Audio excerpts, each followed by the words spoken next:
नमस्कार मित्रों, आपका एक बार फिर से स्वागत है हमारे चैनल नेटवर्क 019 में। उम्मीद करता हूँ आपको पिछली वीडियो पसंद आई होगी और उसमें दी गई इन्फॉर्मेशन आपके लिए सही रही होगी। तो चलिए चलते हैं और शुरू करते हैं आज की वीडियो। दोस्तों, क्या आप जानते हैं कि आज जैसा हमारा भारत देश है वो 2000 साल पहले कैसा था? आज हमारे भारत देश ने काफ़ी तरक्की कर ली है। ऊंची ऊंची इमारतें, मेट्रो, फ्लाइट, सुपरफास्ट ट्रेनिंग, ये सब हमारे देश की पहचान बन चुकी हैं। लेकिन क्या आप जानते हैं कि 2000 साल पहले कैसा दिखता था हमारा भारत देश? जैसा भारत आज है वैसा ये 2000 साल पहले नहीं था। उस समय यह दुनिया का सबसे अमीर देश हुआ करता था और इस समय के लोगों को किसी भी चीज की कोई कमी नहीं थी। ये आपस में ही वस्तु का आदान प्रदान कर लेते थे, जिससे इनको किसी भी चीज की कोई कमी नहीं होती थी। उस समय के लोग मिलजुल कर रहा करते थे। आप समझ ही सकते हैं कि कैसा रहा होगा हमारा भारत देश। उस समय बेरोजगारी नाम की कोई समस्या ही नहीं थी। दुनिया की बेहतरीन तकनीक भारत देश के पास ही थी। वहीं भारत के इतिहास को अगर विश्व के इतिहास के महान अध्यायों में से एक कहा जाए तो इसे अतिशयोक्ति नहीं कहा जा सकता।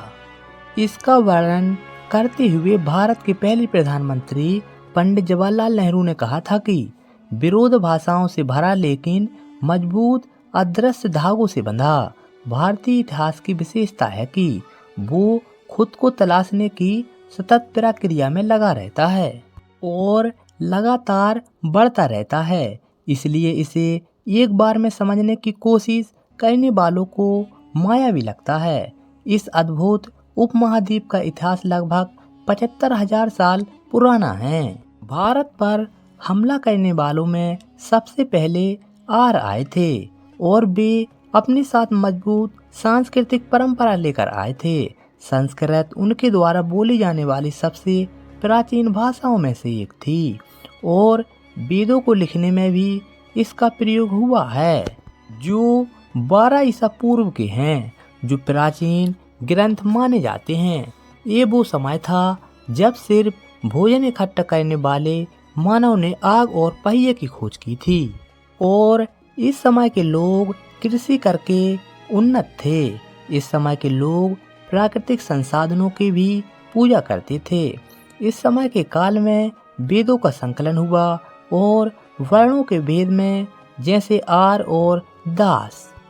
इस समय जाति प्रथा बहुत सख्त हो गई थी और यही वो समय था जब महावीर और बुद्ध का आगमन हुआ और उन्होंने जातिवाद के खिलाफ बगावत की। इस काल में अजातशत्रु, शिशुनंगा और नंदा राजवंश बने।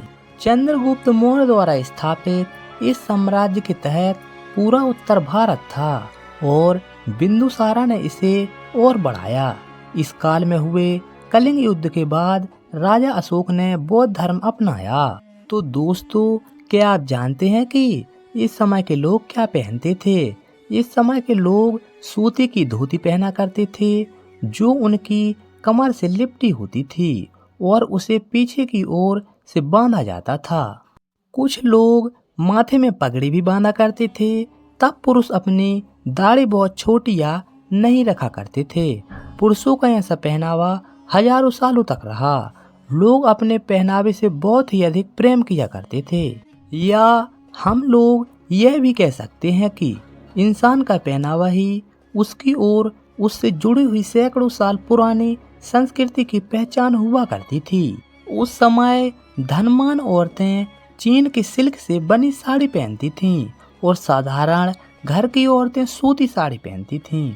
जिस तरह आप सभी यह बात बड़े अच्छे तरीके से जानते होंगे कि हमारा भारत देश कृषि प्रधान देश था और उस समय कृषि करने के लिए संसाधन उतने ज्यादा नहीं हुआ करते थे और ना ही खेती इतने बड़े स्तर पर हुआ करती थी। उस समय लोग उतना ही अनाज उगाया करते थे जितने की उन्हें आवश्यकता होती थी। भारत में हमेशा से ही अनाज उगाने की परंपरा रही है और इस समय पशुपालन भी हमारे लिए भारी मायने रखता था।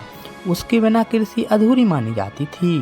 लोग खेती करने की वजह से काफ़ी जल्दी सो जाते थे और सुबह जल्दी उठ जाया करते थे। तो दोस्तों, आप समझ ही सकते हैं कि सन 2000 साल पहले भारत की स्थिति क्या रही होगी।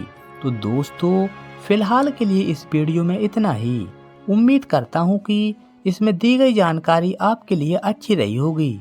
मिलेंगे नए वीडियो में नई जानकारी के साथ। तब तक के लिए आपका बहुत बहुत धन्यवाद।